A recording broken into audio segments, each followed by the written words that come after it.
L T വരുമ്പോൾ അറിഞ്ഞിരിക്കേണ്ട കാര്യം എന്ന് പറയുന്നത് ഇവിടെ വൈപ്പർ വരും, ഇവിടെ ഡീഫോഗർ വരും. ഓക്കെ, അതുപോലെ തന്നെ അലോയ് വീൽ വരും. അലോയ് വീൽ കൂടാതെ പിന്നീട് വരുന്നത് ഫോഗ് ലൈറ്റ് വരും. ഇത് കമ്പനി ഫോഗ് ലൈറ്റാണ്. ഫോഗ് ലൈറ്റ് വരും. ഫോഗ് ലൈറ്റ് കൂടാതെ എൽ ടി വേരിയൻറ്റിന് അഡീഷണൽ ഫിറ്റിങ്സ് ആയിട്ട് വരുന്നത് ഇവിടെ ടാക്കോമീറ്ററും കാര്യങ്ങളും എല്ലാം വരും. RPM മീറ്ററും ടാക്കോമീറ്ററും വരും. സെൻട്രൽ AC വരും. ഈ വാഹനത്തിൽ സെൻട്രൽ AC ഇല്ല, സെൻട്രൽ AC വരും. ഇതുപോലെ സെൻട്രൽ കൺസോൾ വരും.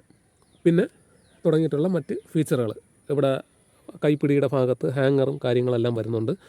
പിന്നെ തുടങ്ങിയിട്ടുള്ള കാര്യങ്ങൾ അത് ഇവിടെ പാഡും കാര്യങ്ങളും വരും. ഈ സൈഡിൽ പാഡ് വരും. പിന്നെ ഈ സീറ്റിൻ്റെ അടിയിൽ ഇവിടെ ഒരു പാഡ് വരും. അങ്ങനെ തുടങ്ങിയിട്ടുള്ള ഒട്ടനവധി ഫീച്ചറുകൾ എൽ ടിയിലുണ്ട്. പക്ഷേ പലരും ഈ സ്റ്റാൻഡേർഡോ മാക്സിയോ അല്ലെങ്കിൽ LSO എടുത്തിട്ട് LT എന്ന് പറഞ്ഞിട്ട് ആവശ്യമില്ലാത്ത കാര്യങ്ങൾ കാട്ടിക്കൂട്ടി വയ്ക്കാറുണ്ട്.